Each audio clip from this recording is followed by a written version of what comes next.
How to listen to music. Listening is an art. It requires close and accurate attention, sympathy, imagination, and genuine culture.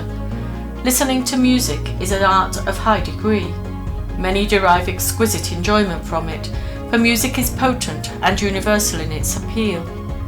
To listen intelligently to music is an accomplishment few have acquired. A great painting presents itself as a completed whole before the observer's eye.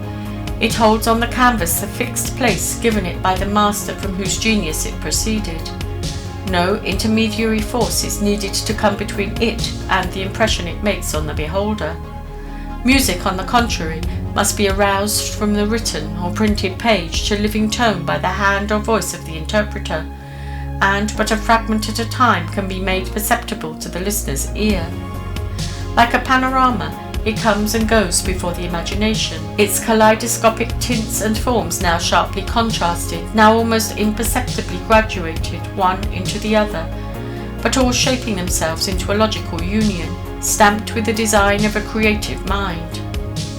Properly to inspect the successive musical images and grasp their significance, in parts and as a whole, demands keen mental alertness. Many are content to listen to music for the mere sensuous impression it creates as it wraps itself about the inner being, lulling a perturbed spirit to rest or awakening longing and aspiration, joy and sadness, according to the nature of the music and the hearer's mood. Some even take pleasure in formulating into words the sensations evoked by the ebb and flow of the tonal waves, and fancy they are thus deriving intellectual profit from music. From both ways of listening, helpful results may accrue, but by no means the greatest. Music is far beyond words, and in attempting to translate it into these, we miss its musical meaning, the best that is in it. As listeners, we derive our highest aesthetic and intellectual satisfaction from the ability to follow, even anticipate, the composer's intention, now finding our expectations fulfilled, now being agreeably disappointed. Failure to catch the opening phrase and preliminary rhythms of the composition make it impossible to appreciate the tonal forms into which they develop, nor may the mind linger over any one part, if we would grasp the work as an unbroken whole. That musical creation alone can afford the noblest delights that prompts and rewards the act of thus closely following the composer's thought. An instance of absolute knowledge of music appears in an anecdote told of Johann Sebastian Bach. When he was present at the performance of a fugue and one of his two most musical sons was with him, he would, as soon as the theme was heard, whisper what devices and developments he thought should be introduced. If the composer had conformed to his idea of construction, he would jog his son to call his attention to the fact. Otherwise, his exceeding modesty and reverent comprehension of the difficulties of the art made him the most lenient of critics. Few have reached the luminous heights this master of masters trod. Even a well-cultivated ear and taste may often be baffled by the intricacies of a fugue, symphony, or other great work of musical art heard for the first time. The best listener beyond the pale of genius will at times feel as one astray in a labyrinth of beauty to which for the moment no clue appears. A single representation will rarely suffice to reveal the full worth of a masterpiece of music. By hearing it often, by admitting it, or some reproduction of it, to our own fireside, we will become familiar with its contents and learn truly to know it. Those who are fortunate enough to have been surrounded from childhood up by the choicest gems of the tonal language, and whose minds are of the deceptive order, will insensibly attain a refinement of taste and delicacy of perception no learned dissertation on music could afford. At the same time, an acquaintance with the materials and elements of which the art is composed, and with the laws that govern them, is essential to enable even one who has heard much to gain the complete enjoyment that comes from understanding. Confident as we are that Prometheus captured his fire from heaven, we ought to learn something of its attributes before we accept it at his hands, that we may be able to distinguish a true spark of the divine flame from the phosphorescent will-o'-the-wisp. The idea so largely accepted that music is an unfathomable mystery, like all half-truth, has wrought much mischief, and has greatly retarded musical progress in social life.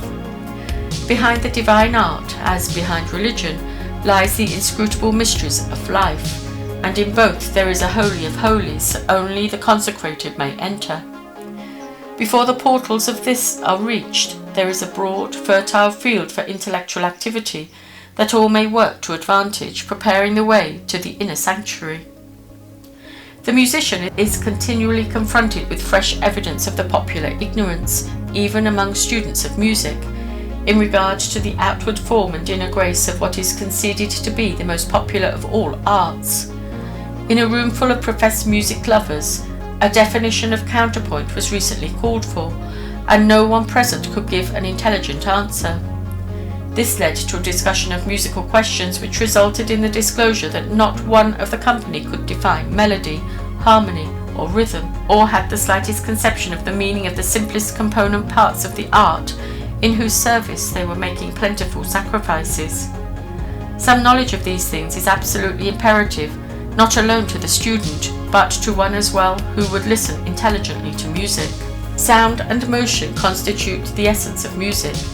Its raw materials are an infinitely rich mass of musical sounds that bear within themselves the possibility of being moulded into form. By the musical builders of the past, they have been carefully considered, mathematically calculated, and have finally resolved themselves into a recognized scale, composed of tones and half-tones. These are the composer's plastic resources. He shapes them precisely as the sculptor fashions the pliable clay with which he strives to bring his ideal to realization. All sounds are the result of atmospheric vibrations affecting the ear. Musical sound, or tone, is produced by regular vibrations, and differs from mere noise whose vibrations are irregular and confused.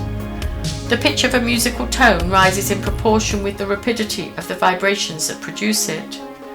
Tones may be perceived by the human ear ranging from about 16 vibrations in a second to nearly 40,000, more than 11 octaves.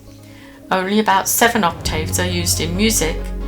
The science of acoustics is full of interesting facts of this kind, and is of profound value to anyone who would gain an insight into the structure of music. It is unfortunately much neglected. The prime elements of music are melody, harmony, and rhythm. They are perhaps as little realized as its raw materials. Melody is a well-ordered succession of musical sounds heard one at a time,